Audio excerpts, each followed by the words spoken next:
మాకు అల్లు అర్జున్ మీద రేవంత్ రెడ్డి గారి కోపం. ఏం కోపమే? పాలోడా గెట్టు పంచాదా లేకపోతే ఏమన్నా ఆయన రాజకీయ నాయకుడా? అల్లు అర్జున్ గారు రాజకీయాల గురించి తెలియదా? వాళ్ళ మామ తరపున పోయి నిలబడితే వాళ్ళ మామని ఎవడు ఓటు వేయకపోయా, పట్టించుకోకపోయా.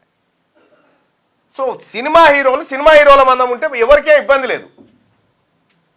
ఈ కార్యక్రమాలను చేస్తే ఇప్పుడు ఇదే సినిమాకి సంబంధించి చాలా మంది ట్వీట్లు చేసిరు కదా. జానీ మాస్టర్ని ఒక బీసీ బిడ్డని అక్రమంగా అరెస్టు చేసి 2019లో ఘటన జరిగితే 2023లో కేసు పెట్టి జైలుకు పంపినప్పుడు మీ ట్వీట్లు ఎట్టుపోయినాయి? జానీ మాస్టర్ విషయంలో జాతీయ అవార్డు, మన తెలుగు నేషనల్ జాతీయ అవార్డు నా కుక్కనికే ఉండాలి, గానికి వస్తుందా అని చెప్పి కుట్ర పన్నిన దాంట్లో అల్లు అర్జున్ లేడా? జానీ మాస్టర్ జైలుకు పోవడానికి అల్లు అర్జున్ కుట్ర ఉందా లేదా?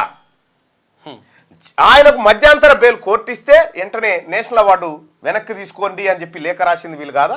నిందితునికి అవార్డు వెనక్కి తీసుకుంటారా? అవసరం అట్లా? ఇప్పుడు ఈ కేసులో అల్లు అర్జున్ ముద్దాయి కాబట్టి నేషనల్ అవార్డు వెనక్కి ఇస్తాడా? అంటే అల్లు అర్జున్ గారు ఎనుకో ముందో కాలం మీ దాకా కూడా వస్తుంది. నా జైలు దాకా ఉన్నావు కదా, రాత్రి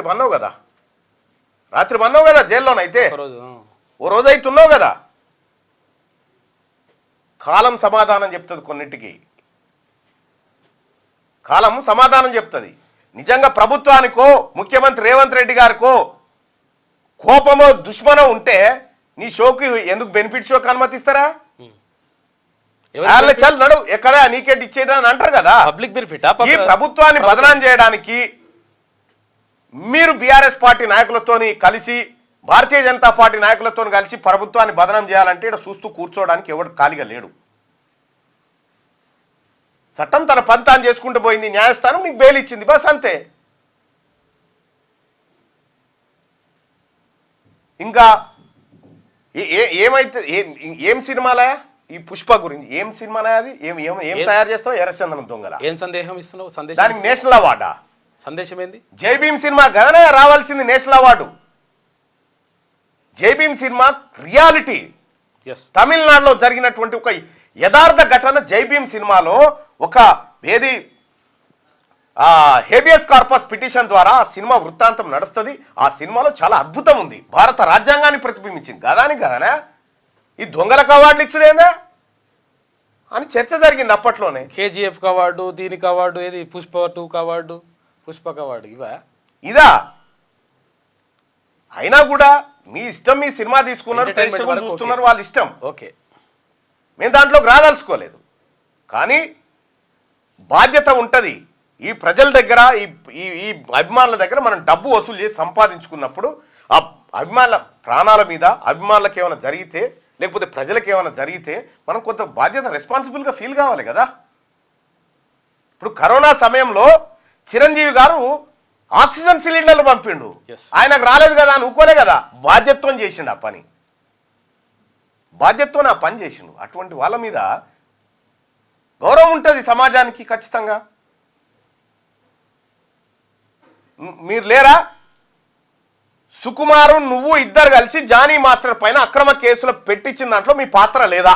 చెప్పురి. ఎవరున్నారు? ఆ అమ్మాయితోటి బెయిల్ క్యాన్సిల్ చేయమని సుప్రీంకోర్టు దాకా పోయింది మీరు కాదా? పంపించింది మీరు కాదా? అంటే ఒక బీసీ సినీ కళాకారుడికి అన్యాయం, నీకు ఇంకో న్యాయమా? ఎటుపోయినావు? కేటీ రామారావు అలా పెట్టలేదు ట్వీటు. జానీ మాస్టర్కి అన్యాయం జరిగిందని పెట్టలేదు ఎందుకో. కానీ నిజంగా చాలా మంది అంటారు ఈ జానీ మాస్టర్ ఉసురు తగిలిందిరా అని చెప్పి అంటా ఉన్నారు. మొత్తం అవే కామెంట్లు, జానీ మాస్టర్ ఉసురు తగిలిందిరా వీళ్ళకి అని చెప్పి చెప్తా ఉన్నారు. అందుకోసమే అల్లు అర్జున్ గారికి నా సూచన ఏంటంటే, సినిమా మందం హీరో ఓకే, బయట కూడా హీరో అని పరిశాన్ చేయకు. బయట చాలామంది ఈ భారతదేశానికి గుర్తింపు తీసుకొచ్చినటువంటి పిల్లగాడు చెస్ ఛాంపియన్, ఆయన హీరో. ఆ రోడ్డు మీద ట్రాఫిక్ నియంత్రణ చేస్తూ ప్రజల ప్రాణాలు కాపాడుతున్న కానిస్టేబుల్ హీరో. వాళ్ళు రియల్ హీరోసయా? ఇంకా కేటీ రామారావు గారికి ఆ రేసింగ్ దాంట్లో ఏదో నోటీసులో బీటీసీలో ఆ గవర్నర్ ఆదేశం ఇచ్చాడు. ఇక రేపో మాపో నోటీస్ పంపుతారు కదా. సేమ్ ఇదే తరీకాలో అల్లు అర్జున్ గారికి ఏదైతే ట్వీట్ల వర్షం గురించి ఏదైతే దుకాణమైందో సేమ్ నాకు అదే కావాలని అనుకుంటున్నాను. దాని కథ వేరే, దాని వ్యవహారం వేరే. చట్టం ముందు ఎవరైనా సమానమే,